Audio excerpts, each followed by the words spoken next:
Reserve চুরির ৩ বছর পর যুক্তরাষ্ট্রের আদালতে মামলা করল বাংলাদেশ ব্যাংক। ফিলিপাইনের ব্যাংক আরসিবিসি, মানি এক্সচেঞ্জ প্রতিষ্ঠান ফিলরেম এবং ক্যাসিনো ব্যবসায়ী কিম অং এর বিরুদ্ধে এই মামলা করা হয়েছে। অর্থ ফেরত পাওয়ার ব্যাপারে আশাবাদী বাংলাদেশ ব্যাংকের সাবেক গভর্নর ডক্টর ফরাসউদ্দিন। 2016 সালের ফেব্রুয়ারিতে বাংলাদেশ ব্যাংকের 10 কোটি 10 লাখ ডলার হ্যাকিংয়ের মাধ্যমে চুরি হয় নিউ ইয়র্কের ফেডারেল রিজার্ভ ব্যাংক থেকে। অবশেষে সেই অর্থ ফেরত পেতে নিউ ইয়র্কের আদালতে মামলা করল বাংলাদেশ ব্যাংক। মামলায় ফিলিপাইনের রিজাল কমার্শিয়াল ব্যাংকিং কর্পোরেশন সহ বেশ কয়েকজন নির্বাহী কর্মকর্তার বিরুদ্ধে অভিযোগ আনা হয়েছে। এতে বলা হয়েছে, কয়েক বছর ধরেই এই অর্থ চুরির পরিকল্পনা করা হয়। উত্তর কোরিয়ার হ্যাকারদের সহায়তায় এই চুরি হয় বলেও উল্লেখ করা হয়েছে। টেলিফোনে মামলার বিষয়টি নিশ্চিত করেন বাংলাদেশ ফাইন্যান্সিয়াল ইন্টেলিজেন্স ইউনিটের প্রধান। মামলার আমরা চুরি যাওয়া অর্থসহ আইন খরচ, মামলা খরচ এগুলো দাবি করেছি মামলায়। আরসিবিসি এবং কিমং যে আছে, তারপরে তার ফিলরেম কোম্পানি, ক্যাসিনো যারা আছে, যেখানে গিয়েছে তাদের বিরুদ্ধে মামলা একটাই। ফেডারেল রিজার্ভ ব্যাংক আমাদের সাথে চুক্তি হয়েছে, তারা আমাদেরকে মামলায় সাপোর্ট করবে, সাক্ষী প্রমাণ ডকুমেন্ট যা দিয়ে, এবং এর বাইরেও যদি কোনো প্রচেষ্টা গ্রহণ করা হয় সেটাতেও তারা সাপোর্ট দেবে। আমাদের টিমটা ফিরে আসলে এখানের আইনজীবী সহ হয়তো আপনাদের সামনে আরো বিস্তারিত বলতে পারবো। এদিকে নিউ ইয়র্কের ম্যানহাটন সাউদার্ন ডিস্ট্রিক্ট কোর্টে করা এ মামলায় বাংলাদেশের বিজয়ে শতভাগ আশাবাদী বাংলাদেশ ব্যাংকের সাবেক গভর্নর ডক্টর ফরাসউদ্দিন। টেলিফোনে তিনি ডিবিসি নিউজকে জানান, মামলা আরো আগেই করা উচিত ছিল। আমি তো নিশ্চিতই প্রায় ইনশাআল্লাহ, তো মামলাটা আরো আগে করলে আরো ফল ভালো পাওয়া যেত, but better late than never. এরই মধ্যে ফিলিপাইনের আদালতে দোষীদের সাজা হওয়ায় এই মামলা বাংলাদেশের জন্য সহজ হয়েছে বলেও উল্লেখ করেন ফরাসউদ্দিন। তিনি জানান, বাংলাদেশ ব্যাংকের কেউ জড়িত ছিল কিনা তাও খতিয়ে দেখা উচিত। এখন তো কেস এমনিও তাদের বিরুদ্ধে প্রমাণিত, তাদের ম্যানেজারকে ফাইন করেছে। যারা আন্তর্জাতিক চক্রান্তকারী মহল, তারা এত শক্তিশালী যে আমার বাংলাদেশের কোনো ক্ষমতা নাই তাকে ফাইনের আওতায় আনা। এখানে বাংলাদেশ ব্যাংকের যারা কয়েকজন জনপুটি, তারা কি জ্ঞানে জড়িত হয়েছে নাকি অজ্ঞানে জড়িত হয়েছে, লোভে হয়েছে না, এটা কিছু দুইজন আছে, তাদের বিরুদ্ধে তদন্ত করা যায়। রিজার্ভ চুরিতে জড়িত থাকার অভিযোগ প্রমাণিত হওয়ায় চলতি বছরের 10ই জানুয়ারি আরসিবিসির সাবেক শাখা ব্যবস্থাপক মায়া সান্তোস দেগুইতোকে কারাদণ্ড দেয় দেশটির আদালত। মোস্তফা মাহবুব, ডিবিসি নিউজ, ঢাকা। প্রধানমন্ত্রীর আমন্ত্রণে চা চক্রে না যাওয়া বিএনপি ও ঐক্যফ্রন্টের নেতিবাচক রাজনীতির বহিঃপ্রকাশ। এটা গণতন্ত্রের জন্য সুখকর নয়, মন্তব্য করেছেন আওয়ামী লীগের নেতারা। রাজপথে উত্তাপ না ছড়িয়ে ঐক্যফ্রন্টকে সংসদে ফিরে আসারও আহ্বান জানান তারা। সকালে আলাদা অনুষ্ঠানে এসব কথা বলেন আওয়ামী লীগের নেতারা। শুক্রবার সকালে ধানমন্ডিতে আওয়ামী লীগ সভাপতির কার্যালয়ে সাংবাদিকদের সাথে কথা বলেন দলটির সাধারণ সম্পাদক ওবায়দুল কাদের। তিনি বলেন, চা চক্রেও অনানুষ্ঠানিক আলোচনার সুযোগ রয়েছে। প্রধানমন্ত্রী যে আমন্ত্রণ জানিয়েছেন চা চক্রে, গার্ডেন পার্টিতে, সেখানে খোলামেলা আলোচনাও তারা করতে পারেন। এই যে প্রধানমন্ত্রীর আমন্ত্রণে না যাওয়া, এটাও তাদের নেতিবাচক যে পুরনো যে মানসিকতা, সে মানসিকতারই বহিঃপ্রকাশ। এটা গণতন্ত্রের জন্য, তাদের নিজেদের অস্তিত্বের জন্য শুভ নয়। ডাকসু নির্বাচন বর্জনের অশুভ উদ্দেশ্য যাদের রয়েছে, তারা সফল হবে না বলেও হুঁশিয়ার করেন ওবায়দুল কাদের। গঠনতন্ত্র, ডাকসুর এবং আচরণবিধি যথাযথভাবে প্রয়োগ করা হলে ডাকসু নির্বাচন বানচালের অশুভ উদ্দেশ্য যাদের আছে, তাদের খেলাই এখানে সফল। এদিকে রাজধানীর ডিপ্লোমা ইঞ্জিনিয়ার্স ইনস্টিটিউশনে ঢাকা মহানগর আওয়ামী লীগের প্রয়াত সভাপতি এম এ আজিজের স্মরণসভায় অংশ নেন অপর আওয়ামী লীগ নেতা মোহাম্মদ নাসিম। তিনি ঐক্যফ্রন্ট ও বিএনপির সংসদে ফিরে আসার প্রয়োজনীয়তা তুলে ধরে বলেন, সরকার তাদের সাথে কোনো সংঘাতে যেতে চায় না। পার্লামেন্ট প্রাণবদ্ধ করুন, পার্লামেন্টের মধ্যেই রাজনৈতিক উত্তাপ সৃষ্টি করুন, শান্তিপূর্ণভাবে, রাজপথে উত্তাপ ছাড়া পার্লামেন্টের মাধ্যমেই যেন সব সমস্যার সমাধান হয়, মীমাংসা হয় এবং সরকারের বিরোধীরা সহজে পরিবেশে বাংলাদেশে এগিয়ে নিয়ে যায়। এ সময় সরকারের উন্নয়ন ও অগ্রযাত্রা অব্যাহত রাখতে সব দলের সহযোগিতার আহ্বান জানান তারা। Tahsina Jessy, DBC news, Dhaka. উপজেলা পরিষদ নির্বাচনে ক্ষমতাসীন আওয়ামী লীগের মাথা ব্যথার কারণ হতে পারে একাধিক বিদ্রোহী প্রার্থী। প্রথমবারের মতো দলীয় প্রতীকে হতে যাওয়া এই নির্বাচনে দলের মনোনয়ন পেতে মাঠে নেমেছেন 8 থেকে 9 জন করে প্রার্থী। তফসিল ঘোষণার আগেই উপজেলা পরিষদ নির্বাচনে লড়তে মাঠে নেমেছেন আওয়ামী লীগের সম্ভাব্য প্রার্থীরা। দলের মনোনয়ন পেতে কোথাও কোথাও 8 থেকে 10 জন নেতা মাঠে আছেন। জননেত্রী শেখ হাসিনা উনি আশ্বস্ত করেছে আমাকে নমিনেশন দেবে। দীর্ঘদিনের পরীক্ষিত কোন নেতাকে যদি উপজেলা চেয়ারম্যান মনোনয়ন দেয় আমাকে বিবেচনা করবে। আমার যে মানুষের ভালোবাসা পেয়েছি, ইনশাআল্লাহ মনে করি অন্যান্য প্রার্থীদের চাইতে 10 গুণ এগিয়ে থাকবো। ময়মনসিংহের 13টি উপজেলায় মনোনয়ন পেতে মাঠে আছেন 55 জন। সিলেটের 13টি উপজেলার মধ্যে 11টিতে নির্বাচন হবে। এসব উপজেলায় প্রার্থী হতে মাঠ চষে বেড়াচ্ছেন 31 জন। রংপুরের 8টি উপজেলায় মনোনয়ন আশা করছেন 22 জন। অনেকের ধারণা আওয়ামী লীগের একাধিক বিদ্রোহী প্রার্থী থাকবেন এই নির্বাচনে, যা দলের অভ্যন্তরীণ শৃঙ্খলা নষ্ট করতে পারে। সবাইকে অ্যাকোমোডেট করা হয়তো সম্ভবপর হয়ে ওঠে না সবসময়, কিন্তু এখানটায় যে অবস্থাটা তা হচ্ছে যে এক ধরনের ইমোশন কাজ করে। দলগুলো তো সেই রকম সুশৃঙ্খল দল না। স্থানীয় সরকার প্রতিষ্ঠানও ক্ষমতার রদবদল হবে জনগণের সম্মতির ভিত্তিতে। এটা যদি না হয় তাহলে প্রক্রিয়াটা কার্যকর নয় এবং এটা কল্যাণকর নয় কারোর জন্য। তবে একক প্রার্থী নিশ্চিত করতে কেন্দ্রীয় কমিটি কঠোর সিদ্ধান্ত নিতে পিছপা হবে না। যারা ইচ্ছে পোষণ করে তাদের সে যোগ্যতাও আছে আমি মনে করি। তারপরও যেহেতু এক ব্যক্তিকেই মনোনয়ন দিতে হবে, সেহেতু বাকি যারা থাকবেন তাদেরকে দলের সিদ্ধান্ত মেনেই তারা কাজ করবেন বলে আমরা আশা করি। যদি কেউ দলের সিদ্ধান্ত অমান্য করে বিদ্রোহী হয়, তো সেক্ষেত্রে আমাদের গঠনতন্ত্রে যে ব্যবস্থাতে সে অনুযায়ী ব্যবস্থা নেওয়া হবে। এদিকে আগামী 3রা ফেব্রুয়ারির মধ্যে চেয়ারম্যান পদে 3 জন যোগ্য প্রার্থীর নাম পাঠাতে তৃণমূলকে নির্দেশ দেওয়া হয়েছে। তবে ভাইস চেয়ারম্যান ও মহিলা ভাইস চেয়ারম্যান পদে দলীয় মনোনয়ন দেবে না দল। Tahsina Jessy, DBC news, Dhaka. শুধু প্রগতিশীল ছাত্র সংগঠন নয়, বিভিন্ন সাংস্কৃতিক সংগঠন, নারী শিক্ষার্থী, প্রতিবন্ধী, পাহাড়ি সহ সব শিক্ষার্থী নিয়ে ডাকসু নির্বাচনে সম্মিলিত প্যানেল করছে ছাত্রলীগ। সরাসরি রাজনীতিতে জড়িত নয়, কিন্তু মেধাবী এরকম শিক্ষার্থীদেরও ডাকসুর নেতৃত্বে আনতে চায় সংগঠনটি। আর প্যানেল নিয়ে সিদ্ধান্তহীনতায় থাকা ছাত্রদল দাবি তুলেছে নির্বাচন পেছানোর। সকাল থেকেই ক্যাম্পাস জুড়ে মিছিল আর সমাবেশ, ছোট ছোট আড্ডা, আলোচনায় ডাকসুর নির্বাচন ও পরবর্তী নেতৃত্ব। ছাত্রলীগ এর মধ্যে প্যানেল নিয়ে কাজ শুরু করেছে। চেষ্টা চলছে বৃহত্তর ঐক্যের। নারী শিক্ষার্থীদের সংখ্যানুপাতিক হারের প্রতিফলন থাকবে তাদের প্যানেলে। আমাদের যে প্যানেলটি আমরা করতে চাই এটা একটি ইনক্লুসিভ প্যানেল হবে। পাহাড় থেকে যে ছেলেটি ঢাকা বিশ্ববিদ্যালয়ে পড়তে এসেছে, সমতলের যে আদিবাসী ছেলেটি ঢাকা বিশ্ববিদ্যালয়ে পড়তে এসেছে, আমরা তাদের সঙ্গে ঐক্যবদ্ধ হয়ে কাজ করতে চাই।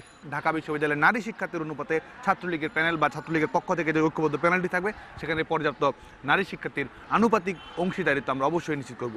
ক্যাম্পাসে সক্রিয় 13টির মধ্যে ছাত্রলীগের সঙ্গে অঘোষিত ঐক্য আছে জাসদ ছাত্রলীগ সহ 5টি ছাত্র সংগঠনের। তবে রাজনীতির গণ্ডি ছাড়িয়ে স্থান দেয়া হবে মেধাবীদের।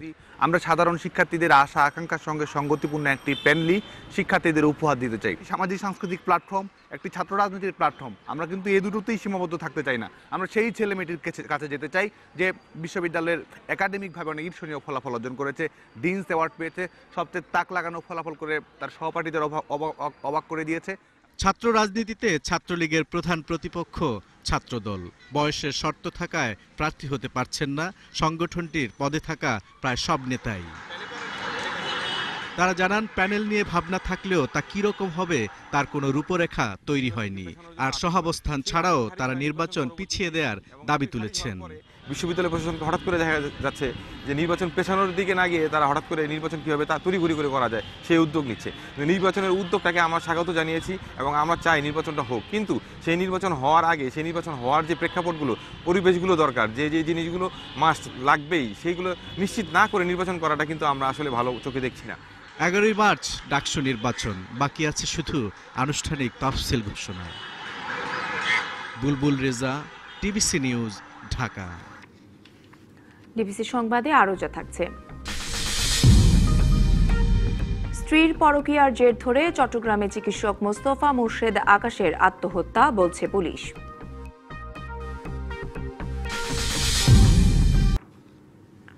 দেশের সম্মানিত ব্যক্তি এবং অনলাইন অ্যাক্টিভিস্টদের হত্যা পরিকল্পনার সাথে যুক্ত থাকার অভিযোগে 4 জনকে গ্রেপ্তার করেছে র্যাব। তারা সবাই নিষিদ্ধ জঙ্গি সংগঠন আনসারুল্লাহ বাংলা টিমের সক্রিয় সদস্য। বৃহস্পতিবার দিবাগত রাতে রাজধানীর উত্তরা থেকে তাদের গ্রেপ্তার করা হয়।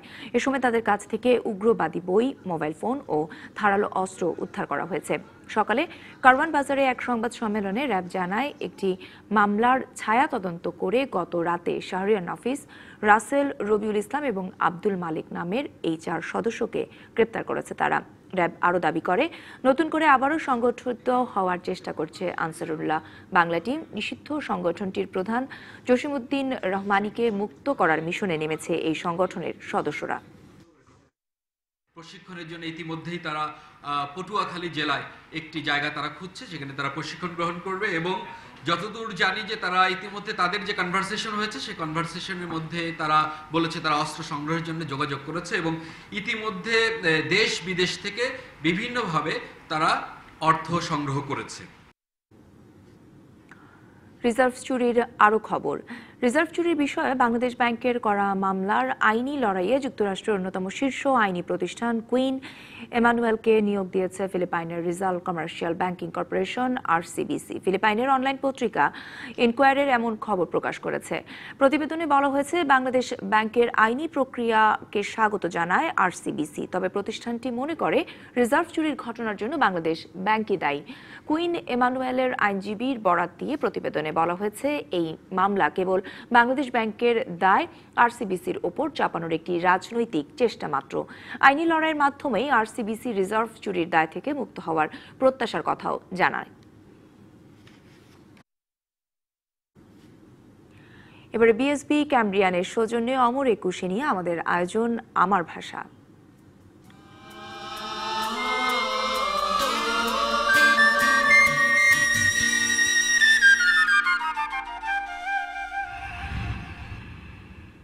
আজ থেকে শুরু হচ্ছে মাসব্যাপী অমর একুশে গ্রন্থমেলা। বিকেল 3টায় মেলার উদ্বোধন করবেন প্রধানমন্ত্রী শেখ হাসিনা।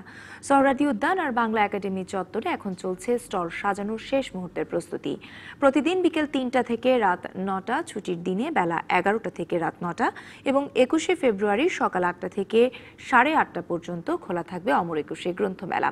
এবার সবচেয়ে বড় পরিসরে আয়োজন করা হয়েছে গ্রন্থমেলা। এতে অংশ নিচ্ছে প্রায় 500 প্রকাশনা সংস্থা। মেলাকে কেন্দ্র করে এবারও থাকছে নিশ্ছিদ্র নিরাপত্তা ব্যবস্থা।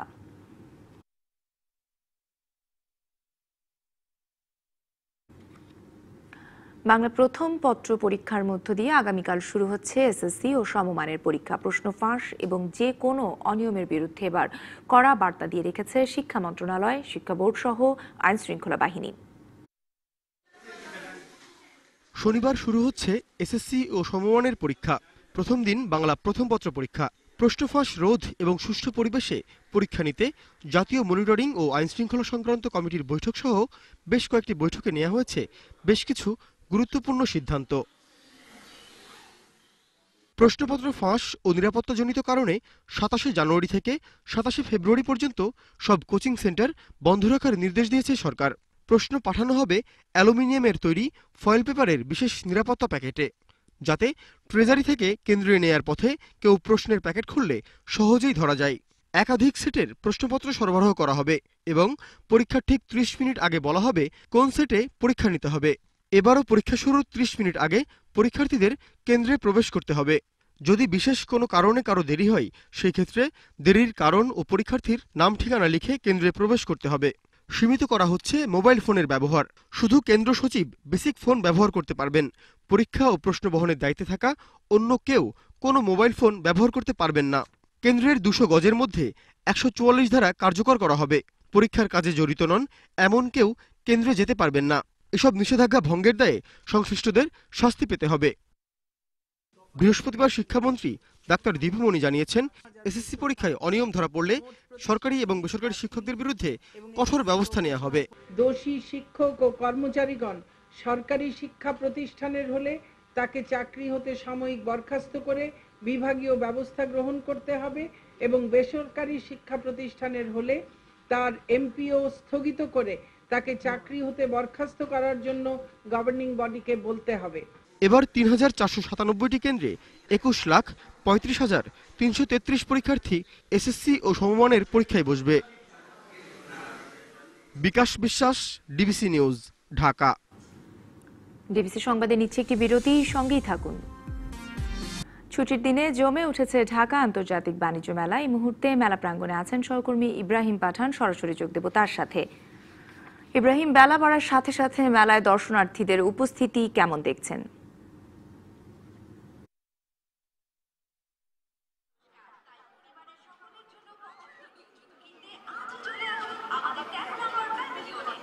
সম্ভব, আপনি ঠিকই বলেছেন যে বেলা বাড়ার সঙ্গে সঙ্গে দর্শনার্থীদের উপস্থিতি যথেষ্ট পরিমাণে বাড়ছে। বিশেষ করে সকাল থেকে দুপুর পর্যন্ত আমরা বিপুল পরিমাণে দর্শকের আগমন এবং বের হয়ে যাওয়া দুটোই দেখেছি। একটি বিষয় জানিয়ে রাখি যে সকাল থেকে শুধুমাত্র কেনাবেচা, পণ্য, এইসব বিষয় নিয়ে খবর জানাচ্ছিলাম, কিন্তু মেলায় কিন্তু এসবের বাইরেও আরও বিভিন্ন বহুমাত্রিক আয়োজন থাকে। এরকম একটি আয়োজন হচ্ছে জাতির জনক বঙ্গবন্ধু শেখ মুজিবুর রহমান স্মৃতি জাদুঘর এই মেলা প্রাঙ্গণে রয়েছে। মেলার প্রধান ফটক দিয়ে ঢুকেই কিন্তু হাতের ডান পাশে এই বড় একটি প্যাভিলিয়ন চোখে পড়বে এবং এইখানে কিন্তু অনেক দর্শনার্থী আসেন এবং আমরা দেখছি যে অনেকেই কিন্তু এসেছেন এবং জাতির জনকের যে বিভিন্ন স্মৃতি, তার যে কর্মকাণ্ড, সেই সব কিন্তু দেখা যাচ্ছে।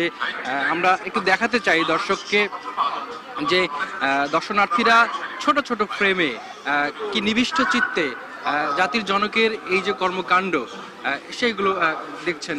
আমরা দেখতে পাচ্ছি যে 1962 সালে আইয়ুবের এবডো জারির বিরুদ্ধে প্রতিবাদী বক্তব্য দিচ্ছেন শেখ মুজিবুর রহমান।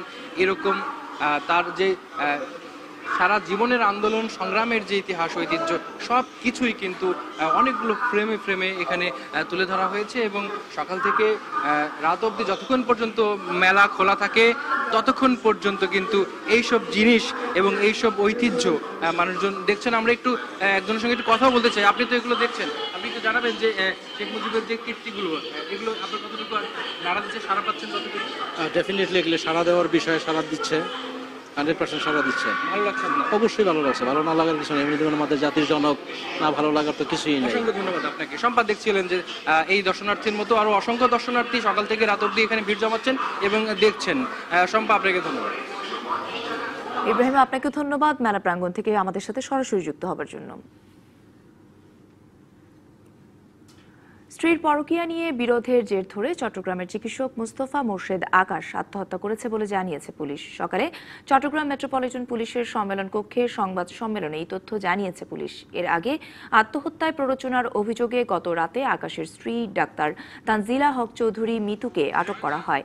তবে ডাক্তার আকাশের মৃত্যুর ঘটনায় থানায় এখনো কেউ অভিযোগ করেনি। আকাশের ফেসবুক স্ট্যাটাস ও তার পরিবারের পক্ষ থেকে দেয়া কিছু তথ্য যাচাই করার জন্যই মিতুকে আটক করা হয়েছে। পরকীয়ায় জড়িত স্ত্রীর সঙ্গে অভিমান করে ইনসুলিনের সাহায্যে বৃহস্পতিবার ভোরে আত্মহত্যা করেন চিকিৎসক আকাশ।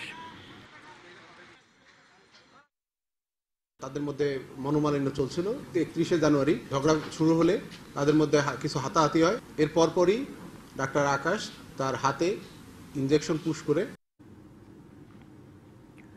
ঢাকা রেসিডেন্সিয়াল স্কুল অ্যান্ড কলেজে অনুষ্ঠিত হচ্ছে 12তম ডিআরএমসি সামিট জাতীয় বিজ্ঞান উৎসব 2019। 3 দিনের এই উৎসবের আজ দ্বিতীয় দিন। বিজ্ঞান উৎসবে দেশের প্রায় 2 শতাধিক স্কুল ও কলেজের শিক্ষার্থীরা অংশগ্রহণ করেছে। উৎসবের মিডিয়া পার্টনার হিসেবে আছে ডিবিসি নিউজ। বিজ্ঞান উৎসবের দ্বিতীয় দিনে দেশের বিভিন্ন প্রান্তের শিক্ষা প্রতিষ্ঠানের শিক্ষার্থী এবং অভিভাবকদের পদচারণায় মুখরিত রেসিডেন্সিয়াল স্কুল অ্যান্ড কলেজ প্রাঙ্গণ। নানা রঙের পতাকা, বেলুন, ফেস্টুন, পোস্টার আর ব্যানারে সজ্জিত করা হয়েছে কলেজ প্রাঙ্গণ। চলছে 2 শতাধিক স্টলে বিভিন্ন প্রদর্শনী। হাড়ের সাহায্যে যদি আমরা একটা লাইট জ্বালাতে পারি তাহলে অনেক খরচ থেকেও আলাদা কোনো খরচও পড়ছে না, এমনকি গ্রামে বাচ্চারা পড়াশোনা করতে পারছে। আমাদের বাড়ির যাবতীয় যত ইলেকট্রনিক জিনিস ডিভাইসগুলো আছে সেগুলো আমরা কন্ট্রোল করতে পারবো একটা মোবাইলের ডিভাইসের সাহায্যে, যার কোনো ডিসটেন্স থাকবে না। তো আমাদের প্রজেক্টটা তেমন সারা ফেলতে পারিনি, বাট হচ্ছে কি অনেকগুলো প্রজেক্ট আছে যেগুলো থেকে আমরা অনেক কিছু শিখতে পারছি। পুরস্কার জিতে নেওয়াটা সেটা আমাদের মূল বিষয় না, মূল বিষয়টা হচ্ছে অংশগ্রহণ করা। শিক্ষার্থীদের মধ্যে যেমন রয়েছে উদ্ভাবনী চিন্তাভাবনা, তেমনি উৎসব ঘিরে রয়েছে ব্যাপক উৎসাহ উদ্দীপনা।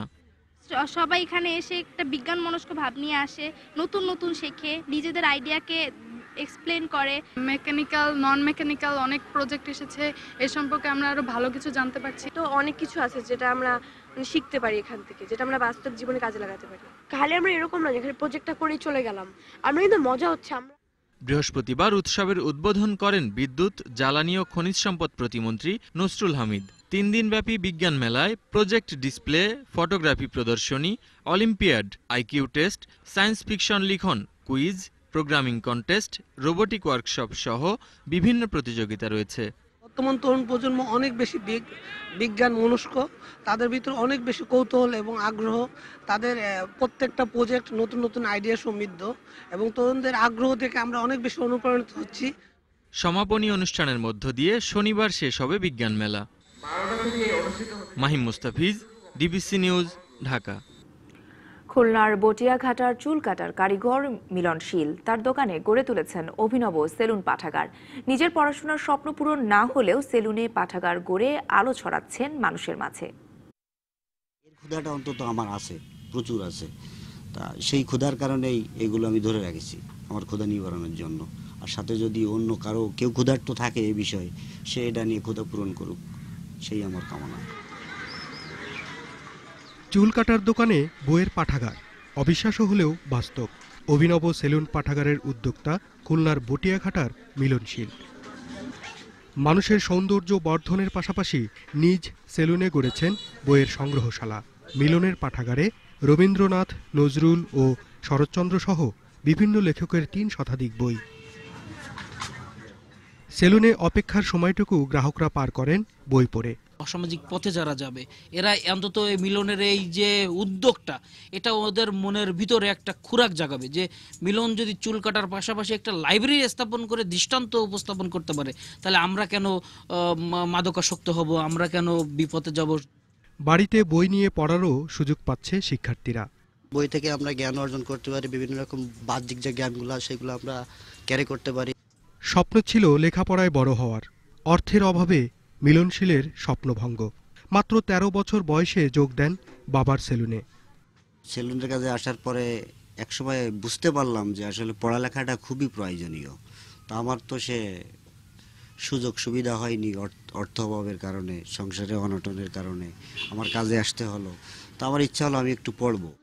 আলোকিত মানুষ গড়ায় ভূমিকা রাখছে মিলনের সেলুন পাঠাগার।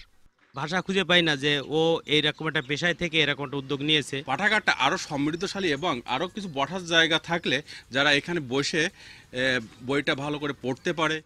স্বামীর আলোকিত এই উদ্যোগে গর্বিত তার স্ত্রী। আমার খুব গর্ববোধ হচ্ছে, কারণ আমার স্বামীর জন্য আজকে অন্য অন্য ছেলেমেয়েরা পড়াশোনা করতে পারতেছে, বই নিয়ে তারপর এই জায়গায় পড়াশোনা করতেছে। মিলনশীলের সেলুন পাঠাগারে চমৎকৃত এলাকার মানুষ। তারা মনে করেন পৃষ্ঠপোষকতা পেলে এই উদ্যোগ আরও সার্থক হবে। DBC news desk. চা বিক্রেতা থেকে একটি স্কুলের প্রতিষ্ঠাতা ও সফল প্রধান শিক্ষক ঠাকুরগাঁওয়ের এরফান আলী। বিদ্যালয় শিক্ষার্থী উপস্থিতির হার বাড়ানো ও পড়াশোনায় মনোযোগী করতে তিনি প্রথম নিজ খরচে চালু করেন মিড ডে মিল। এটি এখন সারা দেশের প্রাথমিক বিদ্যালয়ে অনুসরণ করা হচ্ছে। ঠাকুরগাঁওয়ের হরিপুরের চরভিটা গ্রামের এরফান আলী এইচএসসি পাশ করে পরোটা ও চা বিক্রি করতেন তিনি। গ্রামাঞ্চলে শিক্ষার হার বাড়াতে নিজের প্রচেষ্টায় 2001 সালে গড়ে তোলেন চরভিটা প্রাথমিক বিদ্যালয়। প্রথমে অনুমতি না পেলেও পরে এলাকার মানুষের দাঁড়ে দাঁড়ে ঘুরে 40 জন শিক্ষার্থী নিয়ে 2011 সালে প্রাথমিক শিক্ষা বিভাগের অনুমতি পায় স্কুলটি। পাশের হার বাড়ায় 2013 সালে সরকারিকরণ হয় স্কুলটি। শিক্ষার্থী উপস্থিতির হার বৃদ্ধি ও পড়াশোনায় মনোযোগী করতে 2014 সালে নিজ খরচে চালু করেন মিড ডে মিল। এতে বেড়ে যায় উপস্থিতির হার। পরের বছর বিনা খরচে চালু করেন সান্ধ্যকালীন বাড়তি ক্লাস। বিএ পাস করে চাহার দোকান দিল, খাওয়ার দোকান দিল, এগুলো করতে করতে তারপর একটা স্কুল তৈরি করলো। আরফান মাস্টার নিজের পরিশ্রম, নিজের বাপের পয়সা দিয়া অনেক কিছু কষ্ট করছে স্কুলের বিনিময়ে। এখন ছেলেগুলাকে নিজে খাওয়াইছে। 9টা হলে মা আমাকে সাজায় দাও, আমি স্কুল যাব, স্কুলে খাওয়া দেবে, কত খেলাধুলা হবে, এই জন্য স্কুল ছেলেপেলে সবাই আসে। স্কুলে লেখাপড়ার পাশাপাশি শিক্ষার্থীদের জন্য রয়েছে খেলার উপকরণ ও বিনোদনের ব্যবস্থা।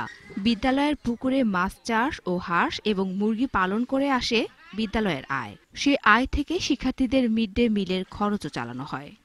স্কুলটা এখন আস্তে আস্তে একটি মডেল স্কুল হচ্ছে।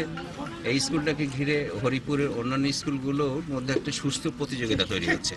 চা বিক্রেতা ইরফান আলী 2008 সালে গ্র্যাজুয়েশন করে এখন ওই বিদ্যালয়েরই প্রধান শিক্ষক। আমাকে পাগল বলতো, আমি কিন্তু সেই পাগল না, আমি পাগল হচ্ছি শিক্ষার পাগল।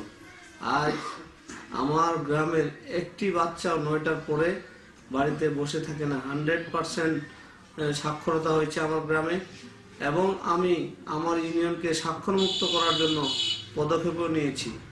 পিছিয়ে পড়া প্রত্যন্ত এলাকার মানুষের শিক্ষার আলো ছড়াতে ইরফান আলী অনুকরণীয়। DBC news desk. ডিবিসি সংবাদে নিচ্ছি আরও একটি বিরতি, সঙ্গেই থাকুন। স্বাগত আরেকবার ডিবিসি সংবাদে। এই পর্যায়ে মার্কেন্টাইল ব্যাংক সংবাদ শিরোনামগুলো জানিয়ে দেব আরও একবার। রিজার্ভ চুরির ঘটনায় নিউ ইয়র্কে বাংলাদেশ ব্যাংকের মামলা, টাকা ফেরত পাওয়ার ব্যাপারে আশাবাদী ডক্টর ফরাসউদ্দিন।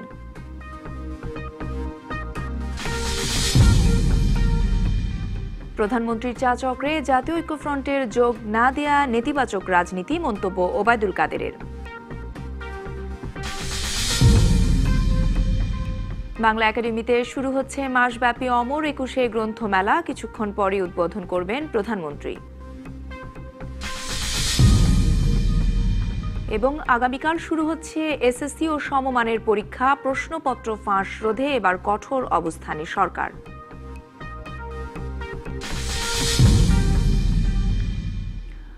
রাঙামাটির বরকলের দুর্গম এলাকায় গ্রামবাসীর উদ্যোগ ও স্বেচ্ছাশ্রমে নির্মিত হল 10 কিলোমিটার রাস্তা। এতে 10 গ্রামের মানুষের দীর্ঘদিনের স্বপ্ন পূরণ হয়েছে। এখন রাস্তাটি পাকা ও কয়েকটি সেতু নির্মাণের দাবি স্থানীয়দের। রাঙামাটির বরকল উপজেলার আইমাছড়া ইউনিয়ন। 2 মাস আগেও এখানকার দুর্গম এলাকার রাস্তা ছিল সরু, উঁচু নিচু আর ঝোপঝাড়ে ভরা। ইউনিয়নের 10 গ্রামের মানুষের দীর্ঘদিনের স্বপ্ন ছিল সহজে যাতায়াত ও কাঁচামাল বাজারজাতে একটি ভালো রাস্তা। সরকারি বেসরকারি বিভিন্ন পর্যায়ে ধর্ণা দিয়ে 3 যুগেও হয়নি সেই রাস্তা। শেষ পর্যন্ত স্বেচ্ছাশ্রমে রাস্তা তৈরির উদ্যোগ নেয় স্থানীয়রা, গঠন করে একটি কমিটি। সপ্তাহে 2-3 দিন প্রতি পরিবার থেকে একজন রাস্তার কাজে অংশ নেয়। এভাবে 2 মাসে শেষ হয় 10 কিলোমিটার রাস্তার নির্মাণ কাজ। আমাদের এলাকার লোকের যারা ব্যক্তিগতভাবে উদ্যোগ নিছে, আমরা তাদেরকে একটু ধন্যবাদ জানাচ্ছি। রাস্তাটা যদি আমরা তৈরি করতে পারি, ওই উৎপন্ন প্রোডাক্টসগুলো আমরা নিতে পারবো। আমাদের সরকার থেকে দাবি চাচ্ছি, আমরা এই যে ব্রিজ দরকার, আমাদের 2-3টা ব্রিজ দরকার। জনপ্রতিনিধিরা আগে উদ্যোগ না নিলেও এখন বলছেন এই রাস্তা নির্মাণের ফলে এলাকার আর্থসামাজিক উন্নয়ন হবে। যারা স্ব-উদ্যোগে যে কাজটা করছে, আমরা এদেরকে গ্রামবাসীকে আমরা স্বাগতম জানাই। যে কাজটা করছে আরও উৎসাহের মধ্যে আমরা যতটুকু পারি ইউনিয়ন পরিষদের থেকে সাহায্য সুবিধা করার জন্য পরবর্তীতে আমরা দেখব, আশ্বাস দিছি। তবে রাস্তার কিছু জায়গায় সেতু ও কালভার্ট প্রয়োজন। এজন্য দ্রুত সরকারি বেসরকারি উদ্যোগের দাবি স্থানীয়দের। DBC news desk. পরিত্যক্ত ঝুট কাপড়ের সম্ভাবনা জেগেছে পাবনার হোসিয়ারি শিল্পে। চাহিদা বাড়ায় দেশের গণ্ডি পেরিয়ে রপ্তানি হচ্ছে বিদেশেও। সরকারি পৃষ্ঠপোষকতা পেলে এই শিল্প দেশের অর্থনীতিতে গুরুত্বপূর্ণ অবদান রাখবে বলে মত সংশ্লিষ্টদের। একসময় পাবনার হুঁশিয়ারি শিল্পের সুনাম ছিল দেশ জুড়ে। ক্রমাগত লোকসানে 90-এর দশকে সুদিন হারায় এ শিল্প। তবে পরিত্যক্ত ঝুট কাপড়ে আবারও সম্ভাবনা জেগেছে প্রায় বিলুপ্ত হয়ে পড়া এ শিল্পের। যৌথভাবে ছেলে মেয়ে এবং উভয় নারী পুরুষ সবাই মিলে আমরা কারখানা চালাই। এখানে থাকার ফলে অর্থনৈতিকভাবে আমরা উপকৃত হচ্ছি। এখান থেকে তৈরি হয়ে ইন্ডিয়া, মালয়েশিয়া এবং অন্যান্য কান্ট্রিতে আমাদের এই মালটা দেশের বাইরে বিক্রি হয়। ফেলে দেয়া কাপড়কে পুঁজি করে গড়ে উঠেছে প্রায় 4000 হুঁশিয়ারি শিল্প কারখানা। এখানে উৎপাদিত স্যান্ডো, গোলগলা গেঞ্জি, টি শার্ট, কলার শার্ট, ট্রাউজারের চাহিদাও রয়েছে বেশ। এই শিল্পে প্রায় 45 থেকে 50,000 শ্রমিক, কর্মচারী, কর্মকর্তারা জড়িত আছেন। সরকার যদি তাদের পৃষ্ঠপোষকতা করেন তবে এটি পাবনার একটি বড় শিল্পে পরিণত হবে বলে। তবে কাঁচামাল সংকট ও মূল্য বৃদ্ধিতে বিপাকে পড়েছেন উদ্যোক্তারা। কাঁচামালটা যদি আমরা সহজে পাবনাতে নিয়ে আসতে পারি, আমরা হয়তো আরো বিদেশে মাটিতে আমরা রপ্তানি করতে পারবো। সরকার থেকে বা বাইরে অন্য কোনো ফোর্স থেকে যদি আমাদের একটু দেখে, তো আমরা একটু আগা যেতে পারবো। সব সমস্যা কাটিয়ে পাবনার ঐতিহ্যবাহী এ শিল্পে আবারও সুদিন ফিরবে, এমনটাই প্রত্যাশা সংশ্লিষ্টদের। DBC news desk. সাতক্ষীরায় পরীক্ষামূলক গাঁদা ফুলের চাষ করে সাফল্য অর্জন করেছেন চাষিরা। এটি বেসরকারি সংস্থার উদ্যোগে ফুল চাষের মতো ব্যতিক্রমী চাষাবাদে হাত দিয়েছেন তারা। সাতক্ষীরার তালা উপজেলার মিঠাবাড়ি গ্রামে 2 বিঘা জমিতে এবার প্রথম গাঁদা ফুলের চাষ করেছেন তালার পাঁচপাড়ার গোলাম মোস্তফা ও তার আত্মীয় আলিপুরের আকরাম হোসেন। 2 বিঘা জমিতে প্রায় 70,000 টাকা খরচ হয়েছে তাদের, আর এখন পর্যন্ত 1,20,000 টাকার ফুল বিক্রি করেছেন তারা। মৌসুম শেষে 3 থেকে 4 লাখ টাকার বেশি ফুল বিক্রি হবে বলে আশা তাদের। এখানে ফুল চাষের উপযোগী জমি, এই জমিতে যদি আমরা চাষবাস করতে পারি মনে হয় আল্লাহ ভাত দিলি ভালো লাভজনক আমাদের ব্যবসা। বেসরকারি সংস্থা উন্নয়ন প্রচেষ্টা তাদের এই উদ্যোগের পেছনে কাজ করছে। সংস্থাটি বলছে তাদের দেখে অন্যান্য চাষিরাও ফুল চাষে আগ্রহ দেখাচ্ছে। আমাদের প্রথমে সন্দেহ ছিল যে সাতক্ষীরা মাটিতে ফুল চাষ হবে কিনা, কিন্তু দেখা যাচ্ছে যে ফলন খুবই ভালো। সামনে এই কৃষক দুইজনের কাজকাম দেখে আরো অনেক কৃষকরা উদ্বুদ্ধ হবে। 1 বিঘা 2 বিঘা জমি 4 লাখ টাকা বেচাকেনা করা যেতে পারে। মধ্যে মধ্যে কিছুদিন বাদে বাদে সেচ পানি, কিছু ইউরিয়া, কিছু ফসফেট ব্যবহার করতে হয়। আমি অনেক কম সাশ্রয়ে এই ফুলটা নিতে পারতেছি। কৃষি বিভাগ বলছে পরীক্ষামূলক ফুল চাষ সফল হয়েছে। চাষের প্রসার বাড়লে এই এলাকা যশোরের গদখালির মতো হয়ে উঠবে বলে আশা তাদের। একসময় হয়তো আমাদের এখানে জলবায়ু মাটি উপযোগী আছে যে এই গাঁদা ফুল চাষ যে বৃদ্ধি পাবে এবং গদখালির মতো আমাদের এখানে পাইকার বা রপ্তানিকারকরা এখানে গাঁদা ফুল সংগ্রহ করতে আমাদের এখানে আসবে। গাঁদা ফুলের চাষ করতে হলে শীত ও গ্রীষ্ম এই 2 ঋতুতে কলমের চারা রোপণ করতে হয়। গাছ লাগানোর 20 থেকে 25 দিনের মধ্যে ফুল আসে এবং 4 থেকে 5 মাস এই গাছ বেঁচে থাকে। গাছের পরিচর্যায় নিয়মিত রাসায়নিক ও জৈব সার ব্যবহারের পাশাপাশি সপ্তাহে একবার ছত্রাকনাশক স্প্রে করতে হয়। DBC news desk. ডিবিসি সংবাদে নিচ্ছে আরও একটি বিরতি, সঙ্গেই থাকুন। স্বাগত আরেকবার ডিবিসি সংবাদে। এবার জানাবো দেশের বাইরের খবর। কোরীয় দ্বীপকে পরমাণু নিরস্ত্রীকরণে প্রতিশ্রুতি দিয়েছে উত্তর কোরিয়া। একথা জানিয়েছেন দেশটিতে নিযুক্ত মার্কিন বিশেষ দূত স্টিফেন বিয়েগান। স্থানীয় সময় বৃহস্পতিবার এক বিবৃতিতে তিনি একথা জানান। গত বছরের অক্টোবরে দেশটিতে সফরের সময় মার্কিন পররাষ্ট্রমন্ত্রী মাইক পম্পেওকেও এই প্রতিশ্রুতি দেওয়া হয় বলেও জানিয়েছেন তিনি। তবে এ ব্যাপারে কোনো চুক্তি করার আগে উত্তর কোরিয়ার সব পারমাণবিক অস্ত্রের একটি পরিপূর্ণ তালিকা দিতে হবে বলেও জানিয়েছেন স্টিফেন। এর আগে পরমাণু নিরস্ত্রীকরণ নিয়ে উত্তর কোরিয়ার সাথে আলোচনায় ব্যাপক অগ্রগতি হয়েছে বলে দাবি করেন মার্কিন প্রেসিডেন্ট ডোনাল্ড ট্রাম্প। চীনের বিভিন্ন শহরে চলছে আসন্ন চান্দ্র নববর্ষ উপলক্ষে নানা অনুষ্ঠান। নানা রঙের লণ্ঠন ও আলোকসজ্জায় ঝলমল করছে শহরগুলো।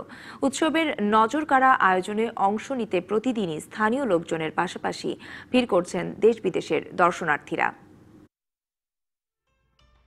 চন্দ্র নববর্ষ ও বসন্তকালীন উৎসব উপলক্ষে চীনের উত্তরাঞ্চলীয় শানজি প্রদেশের ইয়ানচেন শহরে চলছে অসাধারণ সব আয়োজন। শহরের কেন্দ্রস্থলে লেজার শোর পাশাপাশি স্থানীয় অপেরা দলের প্রদর্শনী সহ দেশটির সাংস্কৃতিক ঐতিহ্যবাহী নানা অনুষ্ঠানের আয়োজন করা হয়েছে। ফেব্রুয়ারির 20 তারিখ পর্যন্ত চলবে এ আয়োজন।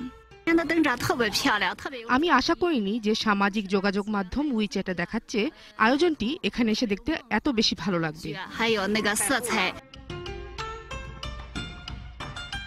এদিকে বসন্ত উৎসব উপলক্ষে গানসু প্রদেশের জিয়ান শহরের পার্ক ও রাস্তাগুলোতে চোখ ধাঁধানো আলোকসজ্জা করা হয়েছে।